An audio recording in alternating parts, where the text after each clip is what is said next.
জাতীয় নির্বাচনের আগে স্থানীয় নির্বাচন চায় দুই দল। এদিকে চীনের ৩ হাসপাতাল নিয়ে কেন এত কাড়াকাড়ি? মাগুরায় শিশু আছিয়া ধর্ষণ হত্যা মামলার বিচার শুরু। জানাবো স্কুল মাঠে সপ্তাহে ৫ দিন বসে বাজার, ২ দিন গরুর হাট।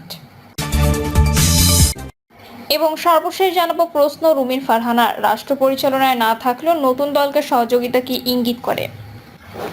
শুনছিলেন সংবাদ শিরোনাম, এবারে বিস্তারিত। জাতীয় নির্বাচনের আগে স্থানীয় নির্বাচন চায় দুই দল। প্রয়োজনীয় সংস্কার শেষে দ্রুত জাতীয় নির্বাচন ও জাতীয় নির্বাচনের আগে স্থানীয় নির্বাচন দেওয়ার দাবি করেছেন ইসলামী আন্দোলন বাংলাদেশের আমির মুফতি সৈয়দ মোহাম্মদ রেজাউল করিম। এছাড়া আগে স্থানীয় নির্বাচন দেওয়ায় একই দাবি জানিয়েছেন গণ অধিকার পরিষদের সভাপতি নুরুল হক নূর। রেজাউল করিম বলেন, জাতীয় নির্বাচন সংখ্যাতাত্ত্বিক পদ্ধতিতে হতে হবে, আর জুলাই আগস্টের আন্দোলনের গণহত্যায় জড়িতদের বিচার দ্রুত সম্পন্ন করতে হবে। এছাড়া নারী অধিকার সংস্কার কমিশনের বিতর্কিত বিষয়াদি বাতিল করতে হবে বলেও দাবি করেন তিনি। এ সময় গণ অধিকার পরিষদের সভাপতি নুরুল ইসলাম নূর বলেন, গণহত্যায় জড়িত রাজনৈতিক দলের রাজনীতি নিষিদ্ধ করতে হবে এবং জড়িতদের দ্রুত বিচার করতে হবে। সংখ্যানুপাতিক নির্বাচন ও জাতীয় নির্বাচনের আগে স্থানীয় নির্বাচন দিতে হবে বলেও দাবি তোলেন নুরুল হক নূর। চীনের ৩ হাসপাতাল নিয়ে কেন এত কাড়াকাড়ি? বাংলাদেশে চীনের বিনিয়োগ নির্মাণ হবে ৩টি হাসপাতাল। এই হাসপাতালগুলো নিয়ে রীতিমতো যেন হুলস্থুল করবার একেবারে কাড়াকাড়ি লেগে গেছে বিভিন্ন জেলার মধ্যে। বাংলাদেশ চীন কূটনৈতিক সম্পর্কের ৫০ বছর পূর্তি উপলক্ষে বাংলাদেশকে ১,০০০ শয্যার একটি বিশেষায়িত হাসপাতাল উপহারের ঘোষণা দিয়েছে চীন সরকার।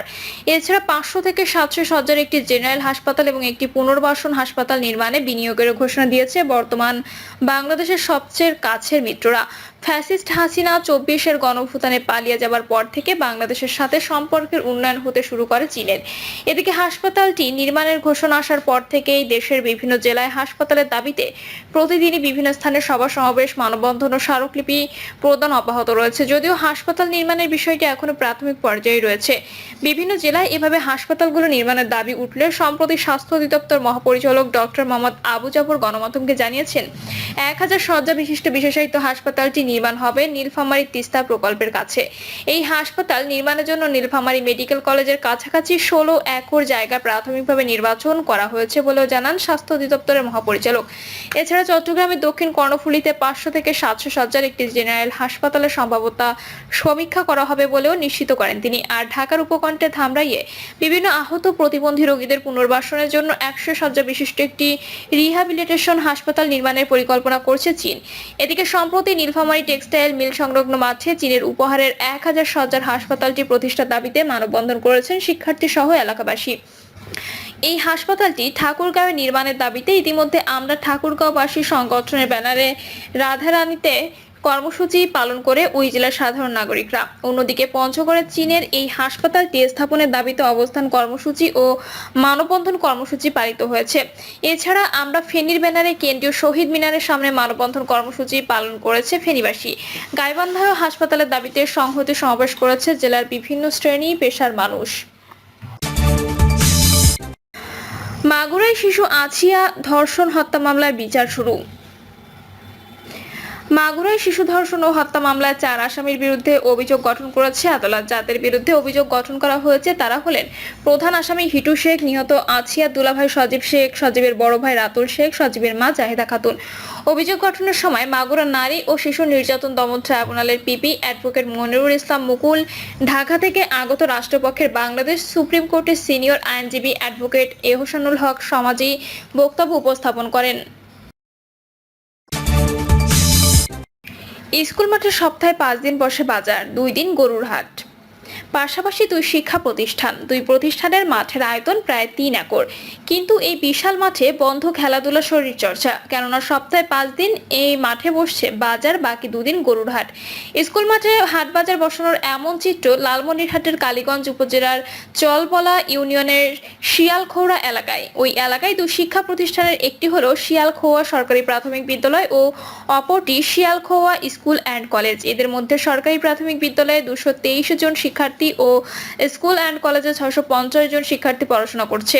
এই দুই শিক্ষা প্রতিষ্ঠানের পাশাপাশি রয়েছে 3টি কেজি স্কুল, একটি মাদ্রাসা। এসব শিক্ষা প্রতিষ্ঠানের শিক্ষার্থীরা খেলাধুলা করে এই মাঠে। মূলত এই কারণে স্কুল মাঠে হাট বাজার বসানোর ঘটনায় ক্ষোভ প্রকাশ করেছেন স্থানীয়রা। এলাকাবাসী ও শিক্ষার্থীরা বলছেন, স্থানীয়দের আপত্তি উপেক্ষা করেই বসানো হয়েছে এই হাট বাজার।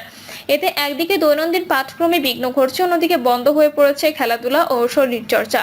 অথচ 2024 সালে শিক্ষার্থী স্থানীয়রা আন্দোলন করে স্কুল মাঠটিকে হাটমুক্ত করেছিল। এরপর থেকে তারা সেই মাঠে নিয়মিত খেলাধুলা করত। তবে গত 16 এপ্রিল থেকে আবারও হাট বাজার বসাতে শুরু করেছে ইজারাদার। শিয়ালখোয়া হাটের ইজারাদার আসাদুল হক হিরু সাংবাদিকদের জানায়, হাটের জায়গা সংকুলান না হওয়ায় বহু বছর ধরে স্কুল মাঠে হাট বসানো হচ্ছে। স্থানীয় দ্বন্দ্বের কারণে গত বছর স্কুল মাঠে হাট বসানো হয়নি। এখানে হাট বসানোর দাবি এলাকায় 95% মানুষের। এই হাট স্থানীয় অর্থনীতির সঙ্গে জড়িত। আমি নিয়ম নীতি মেনে সরকারের কাছ থেকে ইজারা নিয়ে হাট বসাচ্ছি। শিয়ালখোয়া সরকারি প্রাথমিক বিদ্যালয়ের প্রধান শিক্ষক কাশেম আলী জানান, শিক্ষার পরিবেশ রক্ষা করতে হলে হাটমুক্ত স্কুল মাঠ থাকতে হবে। শিক্ষার্থীরা যাতে খেলাধুলা চর্চা করতে পারে সেটা নিশ্চিত করতে হবে। আমাদের মাঠে হাট বসানো হচ্ছে, কিন্তু আমরা কিছুই করতে পারছি না। বিষয়টি উপজেলা নির্বাহী অফিসারকে জানিয়েছি। লালমনিরহাট জেলা শিক্ষা অফিসার মুজিবুর রহমান বলেন, অনেক স্কুল মাঠ থেকে হাট সরিয়ে নেওয়া হয়েছে। এখনো অনেক স্কুল মাঠে হাট বসানো হচ্ছে। যেসব স্কুল মাঠে হাট বসানো হচ্ছে সেখানকার শিক্ষার পরিবেশ বিঘ্নিত হচ্ছে।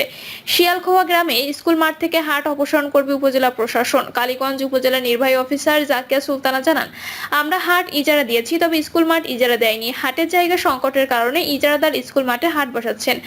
আগেও এই স্কুল মাঠে হাট বসেছিল।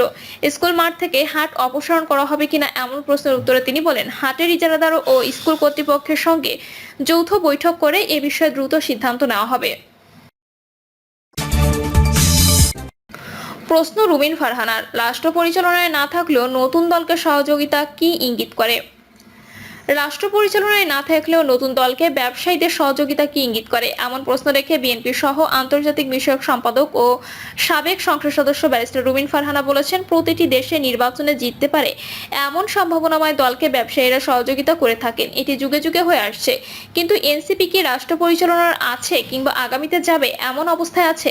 রাষ্ট্র পরিচালনায় না থাকা সত্ত্বেও ব্যবসায়ীদের সহযোগিতা কি ইঙ্গিত করে?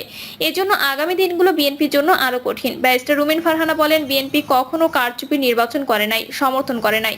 ভবিষ্যতে কারচুপি নির্বাচন সমর্থন করবে না, বরং মানুষের সমর্থন নিয়ে সরকার গঠন করে দেশ পরিচালনা করবে। কেননা দেশের ন্যূনতম সুষ্ঠু ভোট হলে বিএনপি 2 থেকে 3 মেজরিটি নিয়ে সরকার গঠন করবে, দেশ পরিচালনা করবে। তিনি বলেন, বিএনপি একটি গণতান্ত্রিক দল, তাই বিএনপি 17 বছর ধরে অংশগ্রহণমূলক, নিরপেক্ষ ও সুষ্ঠুভাবে নির্বাচনের জন্য লড়াই করে আসছে। এখনো সেই লড়াই চলছে, কেননা বর্তমানে কোনো নির্বাচিত সরকার নেই, আছে অনির্বাচিত অন্তর্বর্তীকালীন সরকার। নির্বাচিত সরকার না আসা পর্যন্ত আমাদের এই লড়াই চলবে। তিনি আরো বলেন, এদেশে একটি ভয়াবহ সংকট ছিল, কোনো বিরোধী মতকে কথা বলতে দেওয়া হয়নি। সবসময় দমন নিপীড়ন করেছে আওয়ামী লীগ, কথা বলতে দেয়নি ভালো কিংবা মন্দ কাজের। 17 বছরের গুম খুনের ভয়ে পলাতক জীবন নেতাকর্মীদের পরিবারগুলো জীবন দুর্বিষহ করে তুলেছিল, যা কোনো সভ্য সমাজের কাম্য নয়। হামলা মামলা দিয়ে জীবনকে অতিষ্ঠ করে তুলেছে। ফ্যাসিস্ট আওয়ামী লীগ এমন অবস্থা করেছিল যার কারণে তারেক জিয়া দেশে আসতে পারেন নাই। শুধু তাই নয়, 76 বছর বয়সী বেগম খালেদা জিয়াকে কারাগারে পাঠিয়েছিল। 17 বছরের আন্দোলন সংগ্রামের কারণে আওয়ামী লীগের পতন হয়েছে। তিনি বলেন, বাংলাদেশ নামের সঙ্গে শহীদ প্রেসিডেন্ট জিয়াউর রহমান আপসী নেত্রী খালেদা জিয়া ও বিএনপির ভারপ্রাপ্ত চেয়ারম্যান তারেক জিয়ার নাম ওতপ্রোতভাবে জড়িত। এজন্য জিয়া পরিবার দেশের জন্য নিজেদের জীবন উৎসর্গ করেছেন। তাই জিয়া পরিবার ভালো থাকলে দেশ ও দেশের মানুষ ভালো থাকে। প্রিয় দর্শক, এই ছিল এখনকার সর্বশেষ সংবাদ। আপডেট সব সংবাদ পেতে চ্যানেলটি সাবস্ক্রাইব করে বেল আইকনটি ক্লিক করে রাখুন।